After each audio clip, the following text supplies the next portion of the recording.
Oi, gente, tudo bem? Mais um Pode Crer aqui. E hoje é um prazer receber aqui mais dois amigos de ministério. E hoje nós vamos corroborar na mesa com um assunto muito importante: o melhor método para a igreja. Então vem com a gente, não pode crer. Estou aqui com meu amigo pastor Edinivaldo. Acertei, né? Com É, certeza. porque falar o nosso nome é falar em mistério, né? Ah, Gleidson ih, rapaz. Edinivaldo, É né? verdade. Ele que é pastor do Ministério Emunar.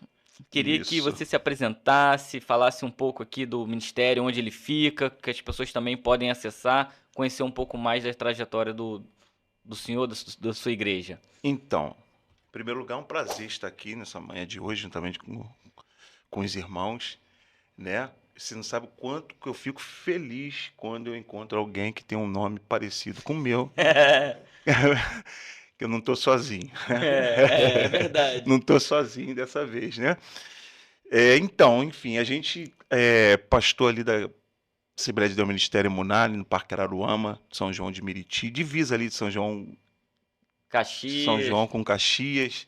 Estamos ali há 7 anos fazendo uma obra séria ali naquele lugar, fazendo a obra que Deus nos confiou.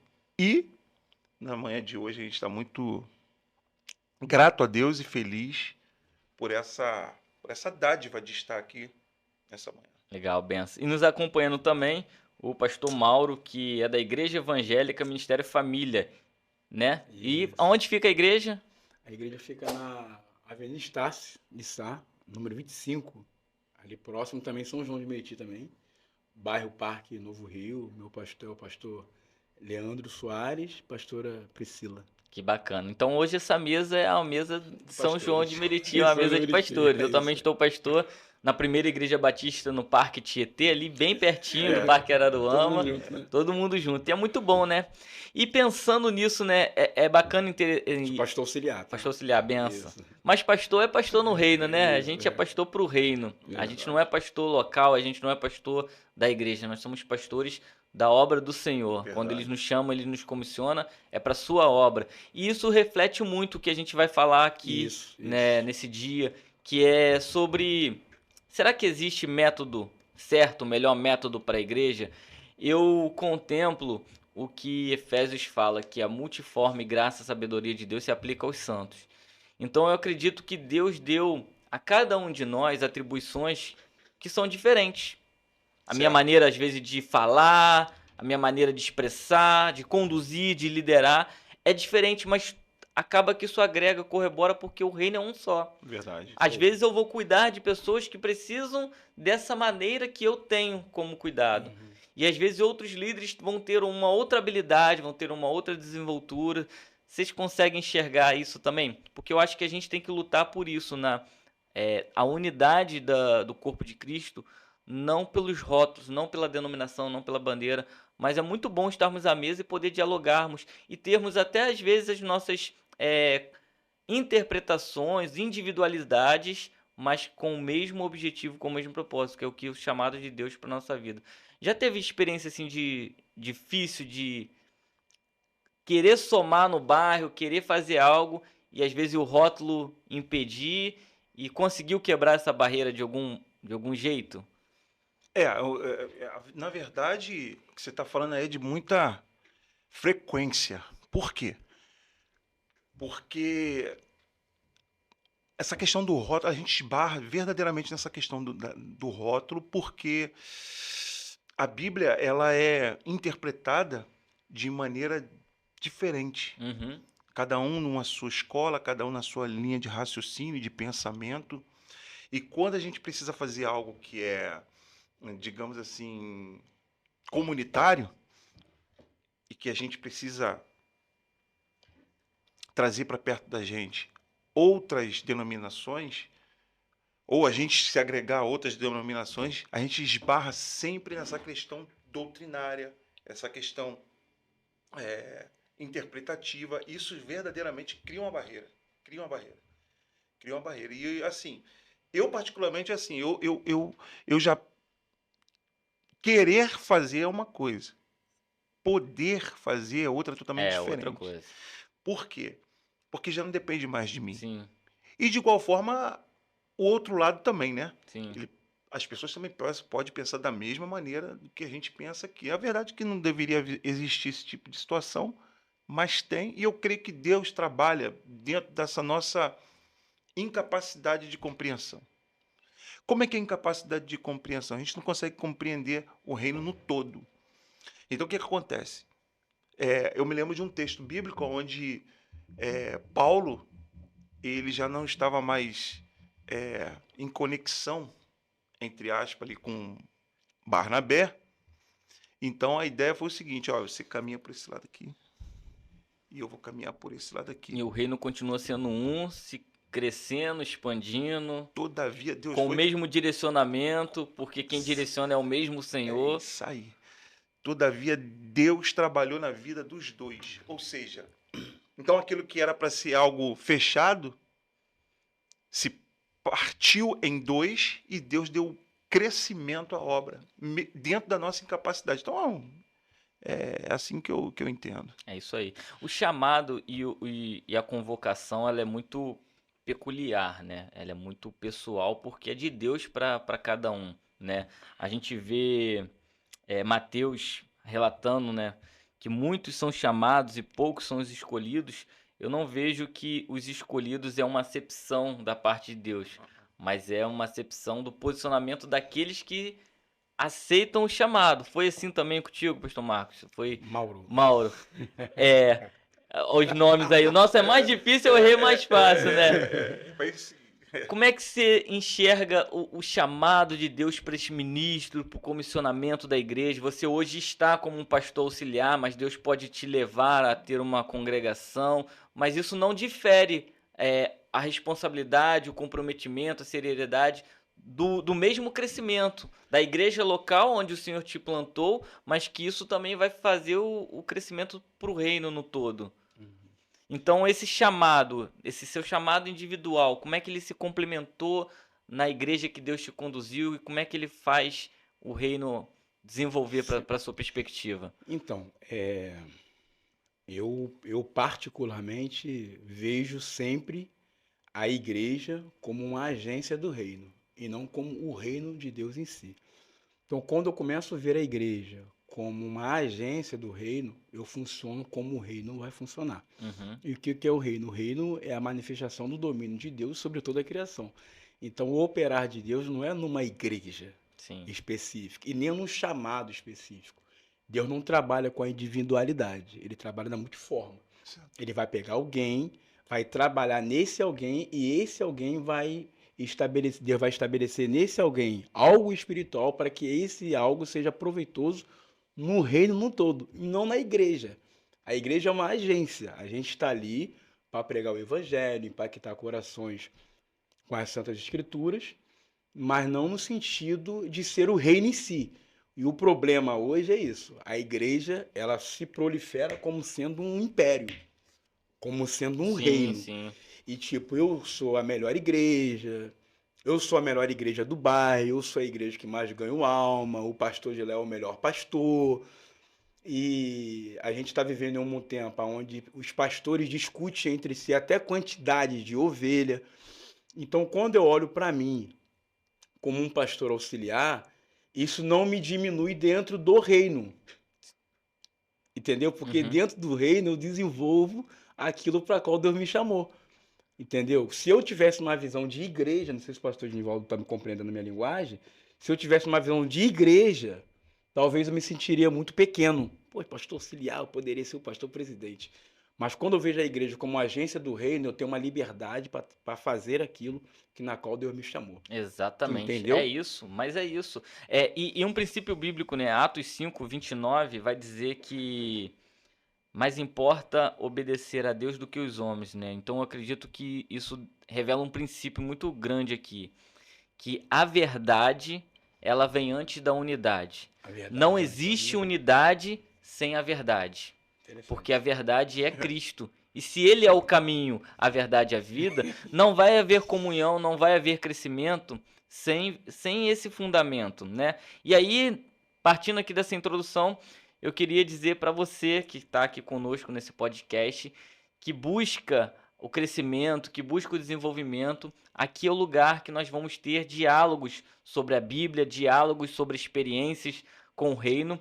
E isso tudo é possível também por conta dos nossos apoiadores. Hoje nós temos aqui à mesa conosco, não só os pastores, mas o Energético IT, um energético não calórico, para quem, né, é atleta e precisa ter ali um up, né? E a Bíblia diz, né, crescer em graça e em conhecimento.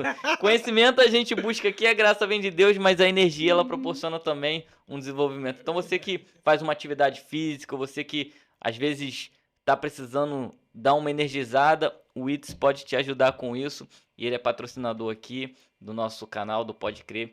E a gente agradece muito por essa participação aqui. Pensando nisso, né, desse crescimento, puxando aqui o gancho dessa energia, existem métodos para o crescimento, existem métodos para o desenvolvimento, para a aplicação desse reino a qual nós estamos falando. E sobre o chamado, sobre ser escolhido, Timóteo vai falar que quem deseja o episcopado, boa obra deseja, mas isso tem um caminho, isso tem um desenvolvimento, trajeto, isso tem um né? progresso, né? E aí, estar ali como pastor é o processo de um chamado, mas é o processo de um cumprimento desse chamado, né? Você se colocar voluntário ao reino, você se colocar em serviço do reino, na igreja local e no reino em todo. E isso vai trazendo esse crescimento pessoal, intelectual, mas nós precisamos ter sempre alicerçados em alguns pilares, né? E eu queria abordar aqui esses pilares hoje para que o espectador pudesse saber mais. Quando, pastor, você assume um púlpito, quando você vai pregar, qual o caminho que você trilha para chegar ali? Porque as pessoas acham que a revelação ela é um download que vou pregar aqui. A iluminação do Senhor ela está sobre nós, sobre um conhecimento que é divino da parte dele, mas que já está revelado na sua escritura. E aí, com ferramentas, nós vamos trazendo esse revelar de Deus pela uma iluminação. Aí entra aquilo, né? A nossa ótica, a nossa lente de perspectiva, de convívio, né? De experiências transitórias da onde nós somos oriundos. E essa ótica ela é importante, porque isso vai direcionar esses pilares verdadeiros. Então a gente está falando aqui sobre o que na final? O que eu quero puxar de vocês? Qual é o caminho do púlpito para o senhor, pastor? Qual é a melhor ferramenta ou o que é primordial que sempre tenha no púlpito, na palavra de um líder, na palavra de um pastor? Bom, a gente precisa ser transparente. A gente precisa ser responsável. Quando se fala de púlpito, quando se fala de palavra, quando se fala de ensino, doutrina e etc. A gente precisa ser muito responsável. Você falou aí, a gente assume a tribuna, assume um púlpito, assume um local de ensino e a gente, não é como você falou, é mesmo que você falou aí. A gente não pode ali abrir a Bíblia e começar a falar.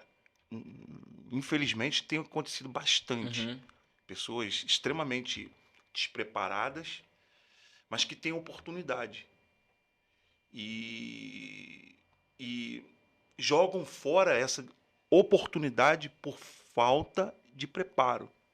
Porque toda pessoa que vai assumir um altar, um púlpito, enfim, um local de ensino, ela precisa estar ali alicerçada, ela precisa estar ali com responsabilidade, porque ela vai usar uma coisa que não é dela. Ela vai usar uma coisa que é sagrada. E o que é sagrado e o que não é dela? A Bíblia. Só que a Bíblia é um livro que a gente não devemos somente ler. Eu ouço muita gente falando, tem que ler a Bíblia, tem que ler a Bíblia, tem que ler a Bíblia. Mas eu entendo que a gente precisa examinar a Bíblia. Uhum. Eu entendo através da Bíblia. E quem falou foi nada mais, nada menos que o nosso próprio Senhor Jesus Cristo. Ele disse, examinai as Escrituras. Então a gente precisa examinar as Escrituras. Agora, como que eu vou examinar as Escrituras? Como é que eu faço esse trabalho de exame? Como é que eu me aprofundo para extrair do texto e fazer assim uma exegese fidedigna do Sim. texto? Eu preciso usar uma ferramenta. E qual é essa ferramenta? É uma ferramenta chamada É hermenêutica. hermenêutica. É uma grandíssima ferramenta que a gente precisa fazer uso dela. Precisa. O bom líder, o pastor, né? Eu digo bom líder porque nós às vezes vamos compartilhar, né? Desse chamado que é do Senhor para nossa vida, para o nosso ministério, para as pessoas que estão conosco. Então, às vezes, a gente vai também conduzir pessoas a estarem numa função de liderar. E é muito importante esse examinar. É muito importante a pessoa saber ali fazer a leitura com a interpretação do que é aquele contexto histórico, do que é aquele contexto de fato e qual é a aplicação para o nosso aí. tempo hoje, não é verdade? Então, assim, a hermenêutica ela vem acompanhada de outros, né? A hermenêutica não trabalha sozinha, entendeu?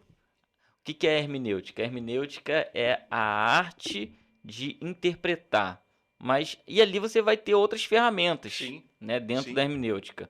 Você vai usar um dicionário Lexo, você vai usar um tradutor, mas é a arte de você olhar para o texto e perceber que aquele texto ali tem profundidade, ele tem camadas, Certo. né? Ele tem Correto. camadas. Exatamente. E aí você vai transferir ele para fala. Aí você vai usar a homilética, a arte homilética, de arte falar, isso aí, né? arte de E pregar, dentro disso você tem um contexto chamado exegese, que é a extração. que é a extração do texto para aplicação, Isso aí. né? E aí você tem ali a perícope.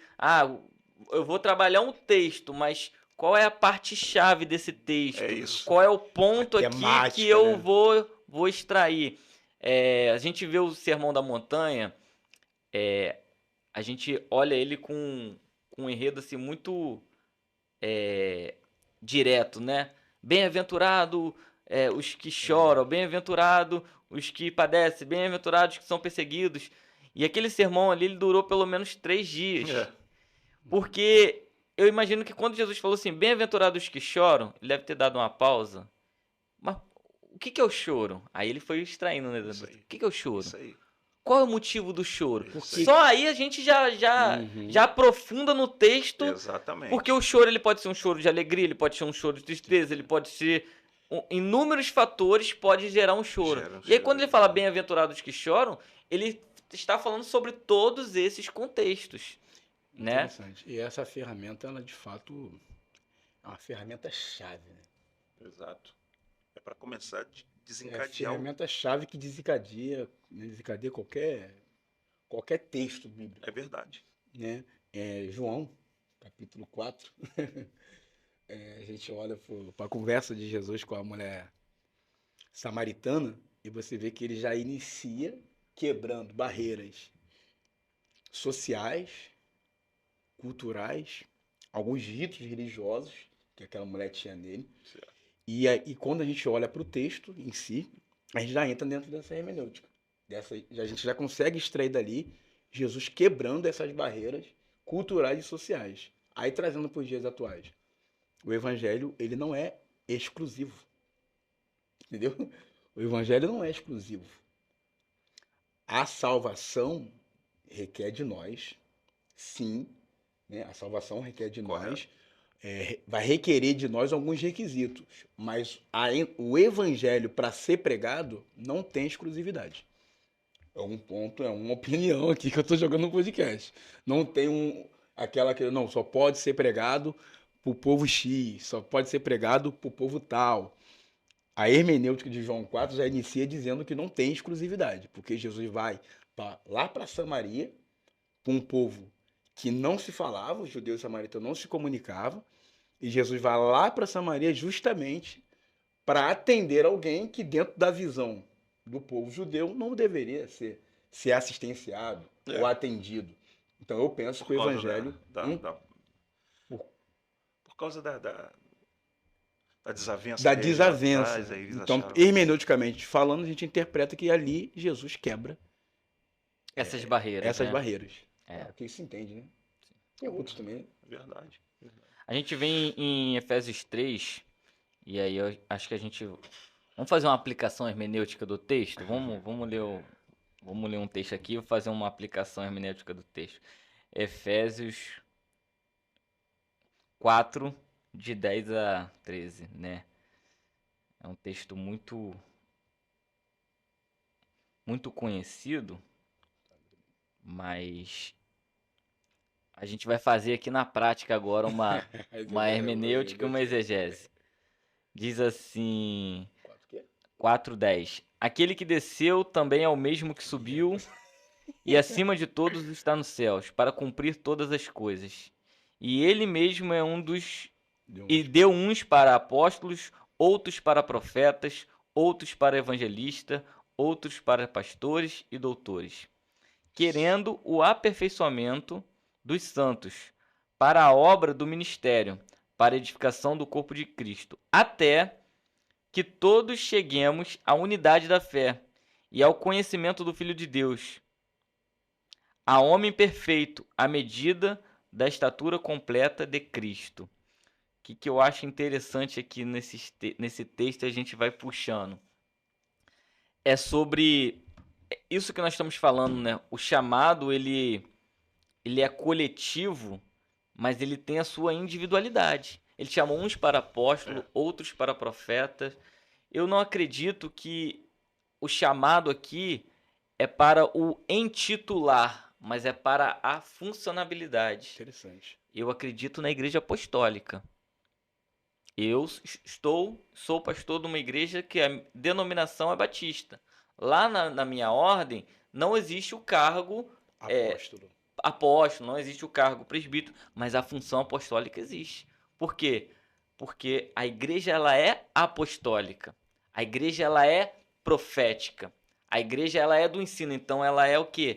Doutores. A igreja é pastor. Então a nomenclatura ela não muda na minha aplicação litúrgica. Esse é o problema de hoje. A sua função. Entende? Então, assim, isso eu acho que é hermenêutica. É a gente demonstrar biblicamente que o que Cristo estabeleceu sobre a igreja permanece. E isso precisa ser desenvolvido na individualidade, mas dentro de um coletivo. Nós estamos aqui num coletivo e cada um tem a sua individualidade ministerial, congregacional, territorial, né? Embora nós sejamos da mesma cidade, poderia ser de outra cidade e ali a área de ação poderia ser diferente por muitos fatores. Então, pastor Edinivaldo, compartilha com a gente uma análise hermenêutica, exegética do texto e aplica isso para os espectadores, para a gente examinar o texto. Quando a gente olha para esse texto aqui, a gente compreende 1 Coríntios capítulo de número 12, aonde Paulo vai falar do corpo de Cristo. Que embora sejamos um, porém temos múltiplas funções. O corpo tem múltiplas funções. Dentro desse corpo, a gente vai encontrar esses 5 ministérios ditos aqui por ti agora. É o verso de número 11. E ele mesmo deu uns apóstolos, outros profetas, mais outros evangelistas, outros pastores e outros doutores. Se a gente for parar aqui para analisar cada uma dessas funções aqui, a gente vai passar aqui não meia hora, nem 40, nem a gente vai passar aqui um dia inteiro falando, por exemplo, do apóstolo, falando porque cada um aqui tem sua função. Sim. E todos vão corroborar para o mesmo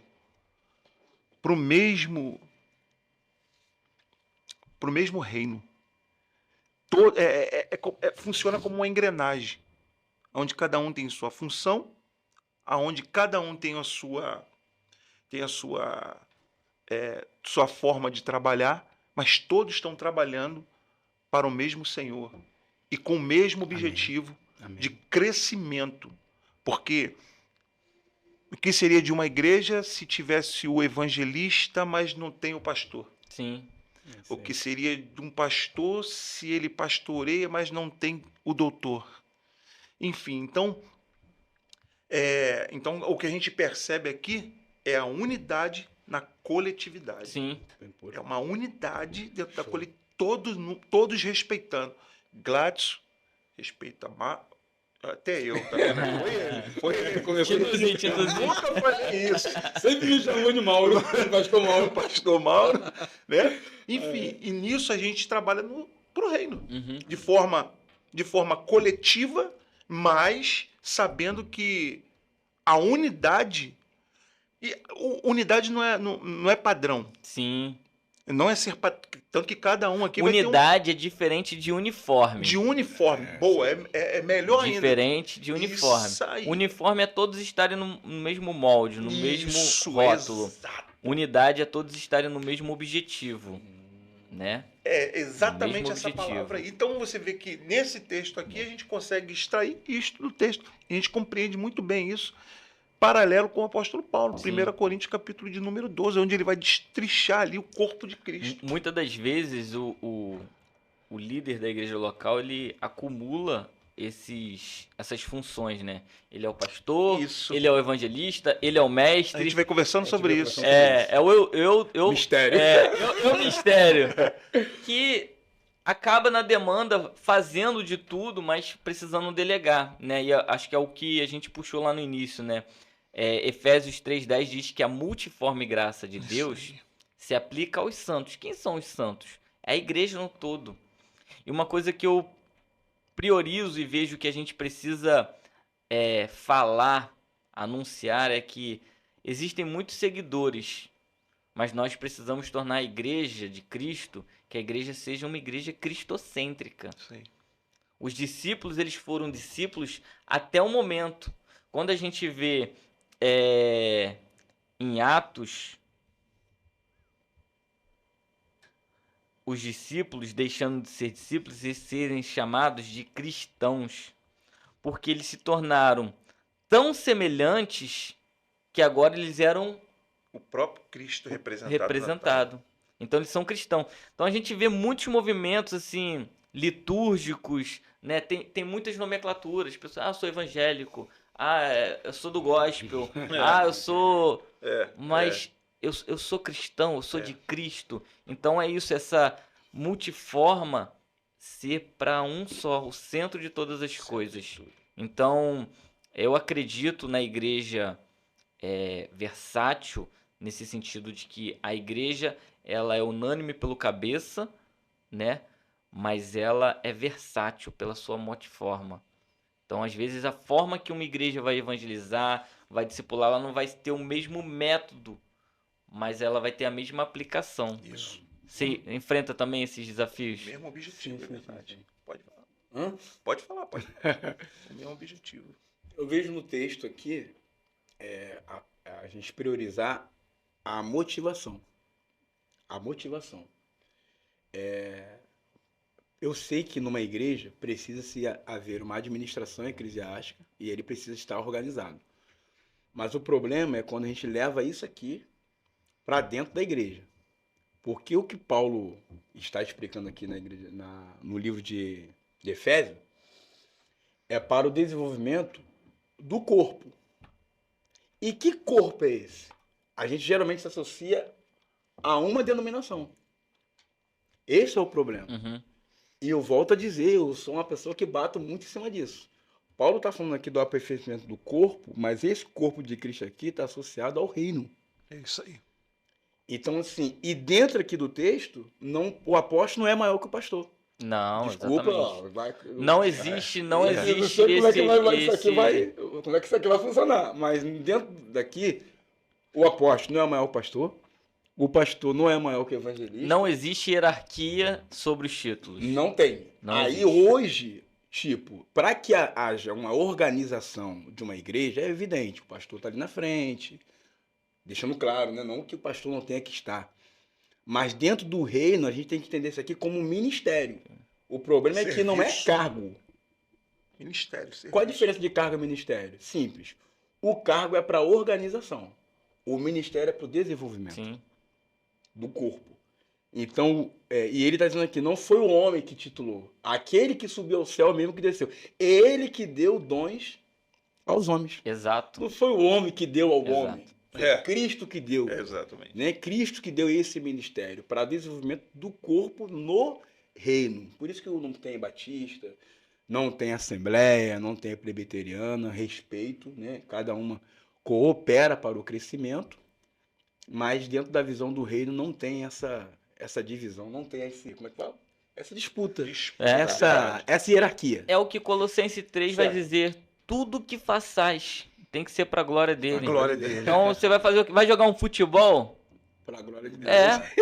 Quantos atletas hoje já anunciam Cristo através, do né? A esporte. gente viu agora nas Olimpíadas a skatista, a fadinha, né? Anunciando lá: Jesus é o caminho, a verdade, a vida. Legal. Né? Em Libras e ela ali como atleta, ela se posicionou com a sua expressão. É verdade. A do, se eu não me engano, foi do judô. Foi do judô, Cuba? Foi.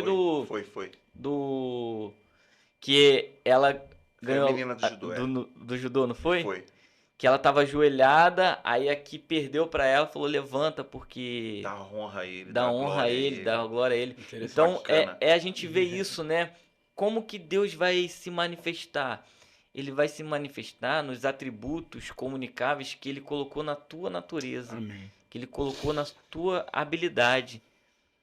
Se botar talvez elas no púlpito, elas não vão desenvolver da mesma maneira, mas lá é onde elas vão fazer a diferença. É a área de atuação É a delas. área de atuação. É a área de atuação delas. A gente Mestre é o precisa mestre, entender isso, o pastor é o pastor, o apóstolo é o apóstolo. A gente precisa entender essa situação aí. Outro dia até minha esposa estava falando comigo a respeito de que alguém ministrou, disse, falou, enfim, que todos nós temos que pregar. Só que a gente tem púlpitos diferentes. Sim. O púlpito dela foi ali, ó. Dá honra, dá glória a ele. Interessante, entendi. Dá honra, dá glória para ele. Porque nem todo mundo nasceu para estar com o microfone na mão falando. É verdade. Entendi. Entendeu? E o corpo só se desenvolve se o ministério estiver fazendo de fato o que foi chamado para fazer. E quando nós olhamos aqui, vemos o ministro precisa estar fazendo. Até o aperfeiçoamento vai ser só na glória. Ah, sim. Vai ser só na glória. Mas esse até, ele é gerúndio. Né? Entendi. Ele é uma colocação contínua. Você precisa estar em aperfeiçoamento, em desenvolvimento, em construção. Não pode parar. Em construção. Em evolução, né? Não pode parar. E aí quando a gente fala isso, mas tá falando para quais apóstolos?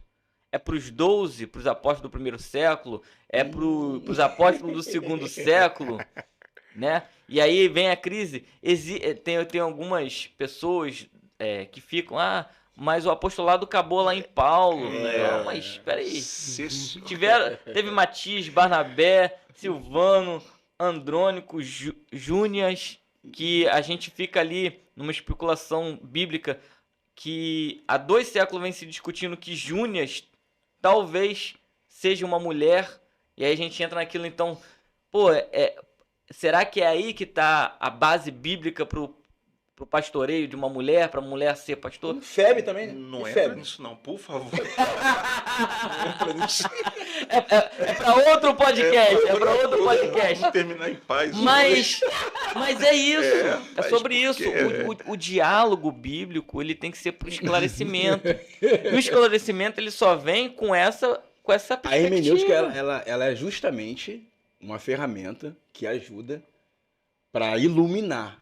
A gente conversa muito sobre isso. É verdade. Sobre a questão da revelação e da iluminação. Verdade. Eu vou falar algo aqui e que bombe. Não existe revelação na Escritura. Concordo. Existe iluminação. Isso. Hoje a gente vê nos altares as pessoas falando assim: eu tive uma revelação no texto. Ué, então os intérpretes, o Espírito Santo está fazendo o quê?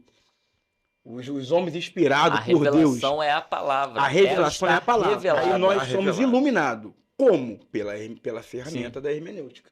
Ela traz a iluminação. Então, quando. E a palavra iluminação deriva da palavra luz. E o que é luz?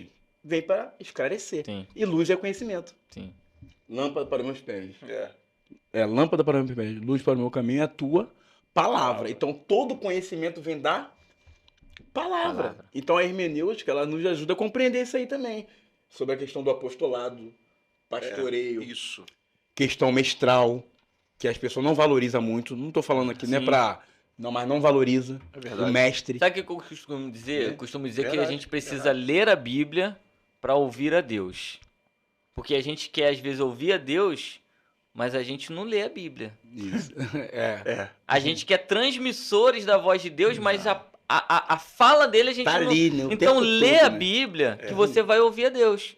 E você vê nisso, ó, o Saulo, né? Antes de se tornar Paulo. O Saulo, ele pega lá as cartas de autorização para perseguir os cristãos. E ele vai em perseguição aos cristãos. No meio do caminho que acontece a ele, vem uma grande luz. E faz o que com ele? Cega ele. Mas ele continua o quê? Ouvindo. Saulo, Saulo, por que você me persegue? Ué, ele estava perseguindo Cristo ou ele estava perseguindo os cristãos? É. Estava perseguindo Cristo, porque ele estava perseguindo o corpo de Cristo. Isso. Então, mesmo ele ali não tendo uma perspectiva de um olhar mais físico, ele estava tendo a audição, o sentido dele aflorado. Deus fez ele parar de enxergar para ele ouvir. Porque muitas das vezes a gente quer ouvir, mas a gente está colocando os nossos olhos aonde? Na obra do homem? Na obra da lei? Porque ele estava colocando na obra da lei. Os olhos dele na obra da lei, nas cartas de autorização, na obra do homem. E nós precisamos colocar os nossos olhos na obra espiritual. Então, acerte a leitura que ela te acertará. Então, quer ouvir a Deus? Leia a Bíblia e ela falará contigo. Não é verdade? Interessante demais isso aí. Interessantíssimo isso aí. É, porque se você não ouvir a Deus, você não vai obedecer. Correto. Você O precisa primeiro passo é ouvir. é ouvir. E qual é E a a forma gente da só gente ouvir a Deus? lendo. Hoje é lendo a É Bíblia. isso aí. Não é eu tendo um interlocutor. Não. Porque o véu do templo se rasgou, o acesso está direto, né? E é o que o pastor falou. Não vou buscar uma revelação, a revelação já está. É a palavra de Deus. E O que precisa ser iluminado é a nossa mente. A nossa mente. Eu carrego uma ideia, pastor Dinivaldo, não sei se o senhor também compartilha desse mesmo pensamento, que fé é conhecimento. Fé é conhecimento. Isso. Por quê? A Bíblia fala que a fé vem por ouvir. E a partir do momento que você ouve, você passa a ter conhecimento de alguma coisa. E para eu acreditar, eu preciso conhecer primeiro. Então, fé é conhecimento. E o conhecimento é sólido. Emuná, É isso hebraico, o senhor pode falar sobre a palavra fé, Firmeza. que é firmeza, coisa inabalável. Uma vez que tu aprende algo, acabou. O conhecimento pode tirar tudo de você, menos o conhecimento. Por quê? Porque é algo inabalável. É verdade. Então, para mim, do meu ponto de vista, fé é conhecimento. Por isso que a fé vem por Ouvir a palavra. Entendeu? É isso aí. Uma vez que tu conhece, acabou. A praticidade do que ouve já é um outro caminho. Mas ouviu, tu passou a ter conhecimento. É por isso que nós não somos, muitas vezes, penalizados por aquilo que não sabemos. É uma penalidade diferente. Mas uma vez que conhecemos, muda o contexto. Isso que ele está falando aí chama atenção, porque há mais ou menos, tem nem um mês, a gente teve a nossa festividade lá na igreja, 7 anos da nossa igreja. E a temática foi, o texto que nós utilizamos foi Josué, capítulo de número 6, versículo de número 2, onde Deus faz uma promessa para Josué. Qual é a promessa? Jericó. Jericó está onde? Está nas tuas mãos. Deus não mandou anjo nem profeta. Foi o próprio Deus que falou para Josué. Josué, Jericó é tua. Está nas tuas mãos. O texto vai dizer que ele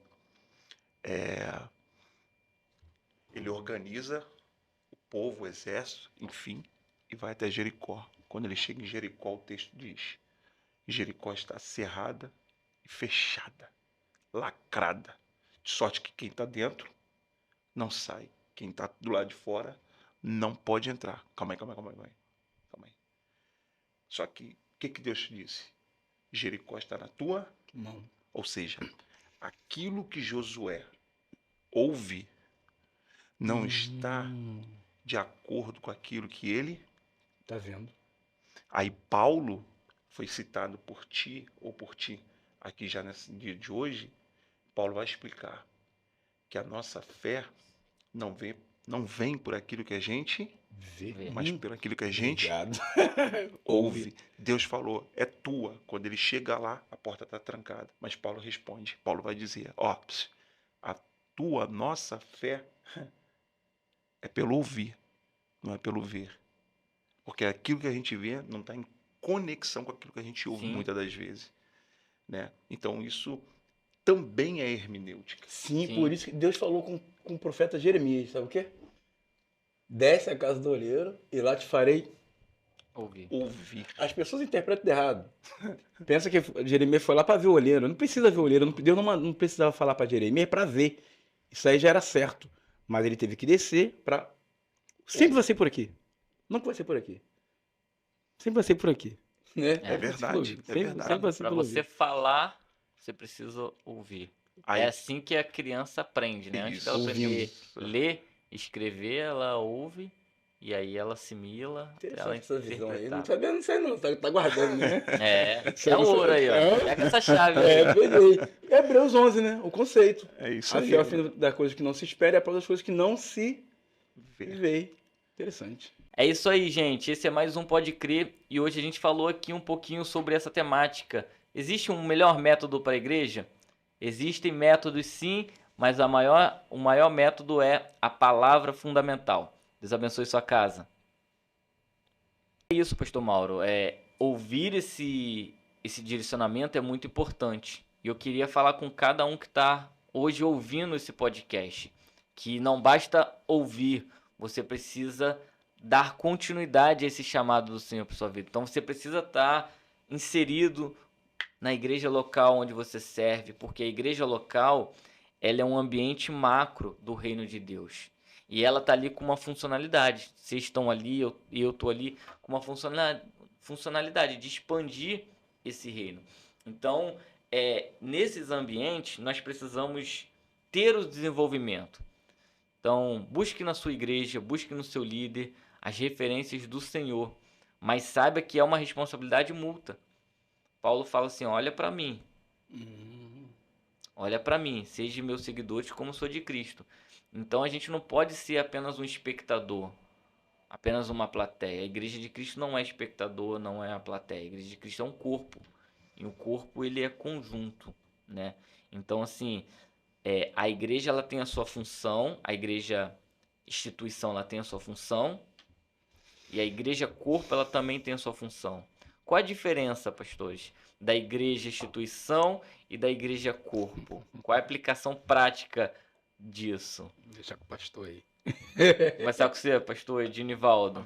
Como você vê a diferença da igreja instituição e da igreja corpo? Como que isso se aplica hoje? O membro que está ali na igreja, ele vai ali para prestar um culto, ele não vai para assistir o culto. E como que isso é um prestar culto? Como que isso se manifesta na vida dele no cotidiano? Então, Romanos capítulo 12 diz assim, rogo, pois, irmão, pela compaixão de Deus, que apresentei vossos corpos como sacrifício vivo, santo, agradável a Deus, que é o vosso culto racional. Como é que é a pergunta? Fala aí. Qual a diferença da igreja instituição, a igreja física e a igreja corpo? A igreja espiritual. Como que a gente consegue mostrar a diferença? Ó, essa aqui é a igreja instituição, essa daqui é a igreja corpo. Quer que eu puxe? Vai. Ué, pode- Tem diferença? Sim, uma só igreja ela pode ser instituição e corpo ao mesmo tempo. Ela precisa ser instituição porque ela tem um CNPJ. Sim. Então ela é uma instituição. Não tem como fugir. E ela precisa E ela ser precisa ser. assim. Não tem como fugir dessa realidade. Ela precisa ter todos os documentos, todas as comprovações que mostram que ela é uma instituição. Uhum, Mas esta igreja instituição, no mundo espiritual, ela precisa ser corpo. sim. Porque ela só vai ser inserida no reino se ela for corpo. Instituição não se envolve com o reino. Está relacionada a Instituição está relacionada a um sistema. algo terreno, né? A um terreno, sistema, para que ela funcione de uma forma jurídica. Agora, ela como corpo, aí sim ela está inserida no reino. É quando Jesus fala, né, que destruiria aquele templo em 3 dias, reconstruiria, e os judeus ficaram assim perplexos, porque como que ele vai conseguir fazer essa grande obra? É. Porque ele não estava descredibilizando a instituição, mas ele estava falando sobre a obra eterna. A instituição vai passar. Aquele templo lá onde eu estou, ele pode vir abaixo, a gente pode ampliar, pode reduzir, mas ela só existe por causa da igreja, por causa dos membros, por causa do corpo ali. O prédio fechado, ele não é igreja. Alvenaria. O prédio só é igreja quando nós estamos ali. E é bom. E a funcionalidade daquele prédio ter uma funcionalidade. Porque se ele está presente num bairro, ele tem uma responsabilidade local Isso aí. de inserir essa comunidade em volta a esses valores, a esses ensinos, a esses amparos, que é o reino de Deus. Reino de Deus. Então, o que funciona, na verdade, praticamente é o corpo. É o corpo. Isso. Por quê? Porque o que é o corpo? Somos nós. Isso aí. A igreja não é a alvenaria. Não é? A alvenaria é o local aonde a igreja se reúne. E a gente precisa pontuar isso aqui, porque igreja somos nós, desde que estejamos reunidos. Sim. Tem uma grande Fechado. diferença. Eu não sou igreja Sozinho. individual, sozinho. Em casa. Não, tem que deixar bem claro que a galera esses dias aí fica É. falando aí, né? A igreja sou eu acho que pode ficar em casa e dizendo que é igreja. Não é igreja. Né? Não é igreja. Quando eu estou individual, eu sou membro. Quando eu estou com vocês aqui, aí aqui é uma igreja. Uhum. Aqui é um corpo. Aqui há um pedaço do reino, digamos assim, representado por nós. Se a gente sai daqui, isso aqui só é um estúdio, Isso aí. né? Agora, como nós estamos aqui, esse estúdio passou a ser chamado agora de igreja. Por quê? Porque nós estamos É aqui. isso aí. Não existe igreja única. A palavra igreja, mesmo que ela seja singular, ela só tem valor no plural. Ela só tem valor no coletivo. Ela é singular na palavra, Certo. mas só tem valor no coletivo. Não tem como a pessoa falar assim, eu sou igreja, mas você vai. Se ela não carrega princípio de comunhão, como Atos 2,42, perseverar em oração, na comunhão e no partir do pão. Se não tem comunhão, não tem igreja. É. Então ela não pode dizer que é igreja em casa. Não. Ainda orienta pessoas a não ir, que aí já é uma outra problemática, porque além de não ir, ainda motiva pessoas a não ir. Incentivo. Aí E até a é um função problema. da igreja não é para dentro, é para fora, é eclésia, chamados para fora. Então, ser igreja, como eu disse lá no início, não é ser apenas seguidor. Tem muitas pessoas que estão indo na igreja, indo em movimentos, indo em louvorzão, indo em vigília, indo aos cultos, e é até um processo, talvez na vida dela, até bom, mas isso não faz dela ser igreja, porque ela está indo a uma reunião. É preciso se tornar. É verdade. Os discípulos, eles eram discípulos de Jesus. Eles eram o quê? Discípulos, eles eram seguidores de Jesus. Mas depois eles se passaram a ser chamados de cristãos. Quando a igreja foi instituída, eles se tornaram cristãos, não só seguidores. Então, eu preciso ser igreja. E ser igreja me leva a cumprir uma missão nesse reino, nesse chamado coletivo. Sim. Então é por etapa? Então, primeiro eu chego como seguidor, passo um degrau, discípulo, por fim chego a cristão. Quando eu chego ao título de cristão, alguém me reconhece como cristão, então eu sou igreja e eu tenho um propósito, eu tenho um projeto e eu estou ali para fazer a diferença junto com meus irmãos, porque eu entendi Salmo 133. Sim, porque você tem que morrer para nascer de novo. E você só nasce de novo quando você está na comunhão. Porque o que é o batismo? Não é um sacramento. Não. Ele é uma representação espiritual. Certo. Porque quando eu aceito e confesso Jesus, eu já recebi o Espírito Santo. Eu apenas vou exato. testemunhar, testificar publicamente a minha decisão. É isso. Porque eu posso tomar minha decisão em secreto. Você pode tomar a sua decisão agora, assistindo esse podcast. É verdade. Mas a sua confissão vai ser pública. Porque você não... Deus, quando ele revela, né, o que nós vamos falar aqui, o que nós falamos, a revelação, a palavra, o que que é a revelação, né? A luz, né, a iluminação. A luz está aqui, ela revela. Tem alguma coisa aqui que está em oculto, que está escondido? Não, porque a luz tá está aqui. demonstrando publicamente tudo. Então a confissão é uma decisão e o batismo é uma confissão pública, é uma testificação da sua decisão. Então existe uma decisão e existe uma confissão. Se não tem confissão, não teve uma decisão. Você está indeciso. Entende? Então, sim, é um processo. Eu penso de igual forma. E eu acho muito mais impactante para quem está assistindo a confissão do que quem está confessando. Por quê? Porque quem está ali sendo batizado já é o que deveria ser de verdade. Ali é somente um simbolismo. Então a pessoa já está vivendo. Uhum. Agora, quem está observando, vendo, presenciando, ela vai ser muito mais impactada do que aquela pessoa que está sendo ali imergida, porque na verdade aquilo ali é só uma confissão e na verdade aquilo ali é só um testificar. Ah, pastor, eu tenho que ser batizado por imersão ou por aspersão? Meu, Essa deixa para o isso próximo quieto, podcast. Ó, vamos pegar os pontos aqui tendenciosos, os pontos aqui calorosos. Vamos trazer em outro podcast para a gente debater isso. Sobre o apostolado, sobre o batismo, sobre revelação e iluminação. Mas é importante a gente falar sobre isso. Sim, verdade. sim, esclarece, né? É Eu vejo o batismo como uma manifestação pública do que aconteceu no sacrifício vicário. É uma manifestação pública que já aconteceu dentro de mim, sim. particular. Sim. Diz sobre... Não é nem restauração, é regeneração, né? Não é isso? É isso aí. É um aspecto, né? Da salvação, essa regeneração. É isso. É isso aí. Muito bom, né? Caramba, que papo bom, hein? Ó, vamos marcar o próximo encontro aqui.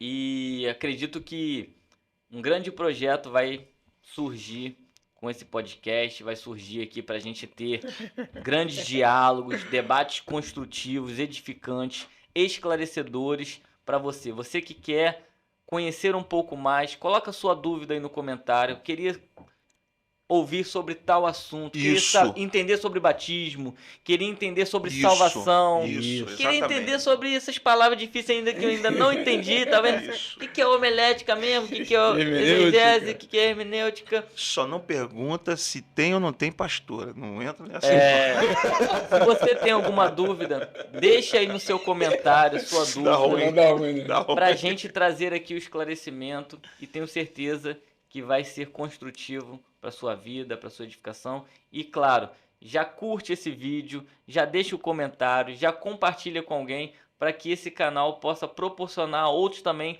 essa experiência que você teve agora com a gente. Deus abençoe sua vida, Deus abençoe sua casa.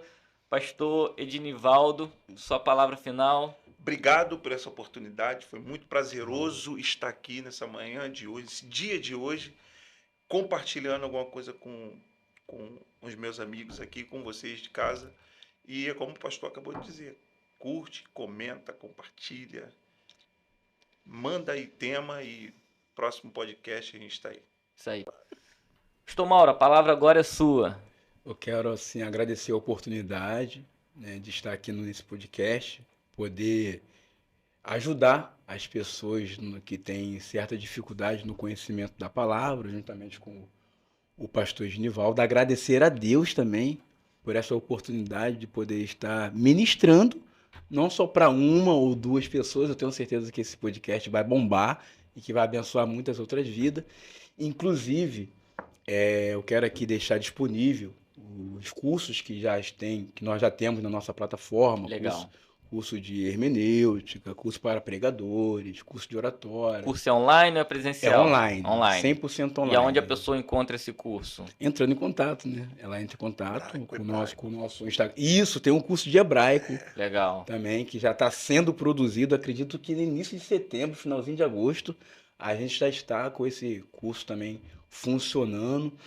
E também deixar uma palavra para aqueles que estão nos assistindo. Você que nos assistiu hoje, eu peço que que venha se envolver nesse podcast e que, se está em casa, sem uma igreja, sem um lugar para congregar, possa buscar uma igreja para congregar, buscar um caminho de luz para a vida para a sua vida, para que assim essas pessoas possam ter paz e um lugar para ela estar, às vezes está sem igreja, né? Não tem um lugar para congregar, ou foi decepcionada por alguma coisa, que elas procurem, possam ter acesso a um lugar e serem abençoadas. E sobre o curso, te procura onde? No Instagram? Tem um telefone de No contato? Instagram, nós Passa o temos Instagram telefone. aí pro pessoal saber que a gente vai botar aqui na legenda o nome do Instagram. Dá um nome. O nome do Instagram é IEC, Instituto Estudar Crescer. O nome do IEC. O meu telefone pode ser o WhatsApp. O WhatsApp é 21 97712 1036. 21 97712 1036.